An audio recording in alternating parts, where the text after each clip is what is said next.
Where do we see science?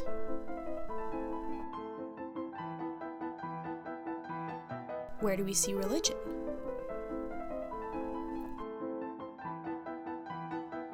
Are there places where we see them both?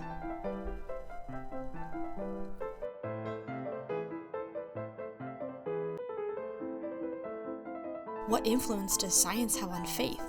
What influence does faith have on science? What do we think about scientists? What do they think about us? What do they think about religion? If the conflict between science and religion is a Western invention, what do scientists of non-Western countries think about all this? Can we ever really view the relationship between science and religion through a lens other than the one that falls within our context of Christian citizens of the United States?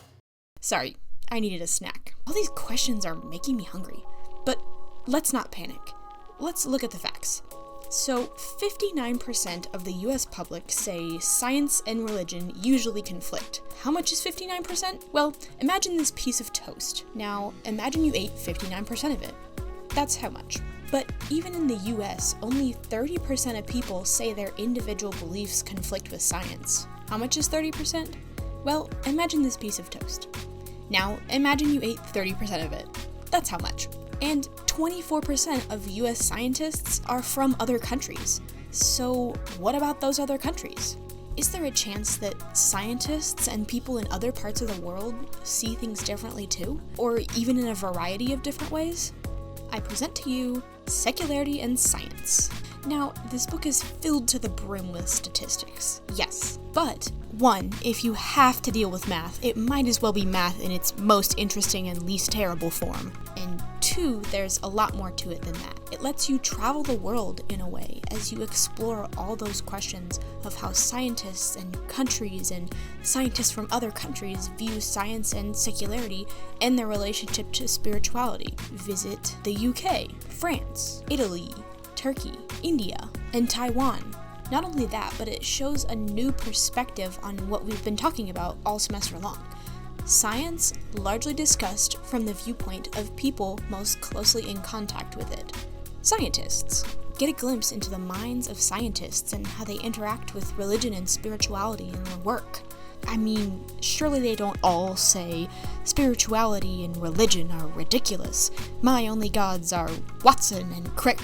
Ha ha ha! Learn the challenges some of them face in their work every day. And yes, behind all these really cool things is the fact that the data collected is self-reported. So isn't this less reliable, you might say? Isn't it basically useless? Well, yes to the first and no to the second. It's true that self-reported statistics can often be less reliable, but the authors have carefully done their work. They surveyed a very large group of people and have taken the time to conduct individual interviews with so many different scientists to further inform the statistics from each country. And even in attempting to observe scientists themselves, you can see the observation, questioning, and rigorous collecting of data synonymous with the scientific method, not to mention the genuine curiosity needed to properly execute such a method in the instance of the research that's done in this book. They've also included both biology and physics, the two branches of science that arguably have the most ties and conflicts to and with religion, so that they can really dive deep into the relationship between these two things. The authors themselves even assert that whether science and religion should be seen in conflict is not an answer that can be found in the pages of their book. What can certainly be found is a little slice of light that can open the door just a little bit more to the rest of the world for us, and maybe give you a new perspective on the questions we've been asking ourselves this whole semester. That and, probably a bunch of new questions too. Here's a few of mine. Even though you may be asking yourself all these new questions, it's not because it's a hard read. Heavens no. It's easy for any one of us to understand, especially with all of the reading we've already done this year so recently. And it's because of that clarity and simplicity that your brain can wander into new areas of thought while you're reading it. So if you're a science nerd, or a theology nerd, or a reading nerd, like my sister, or even if you're not, this book is for you.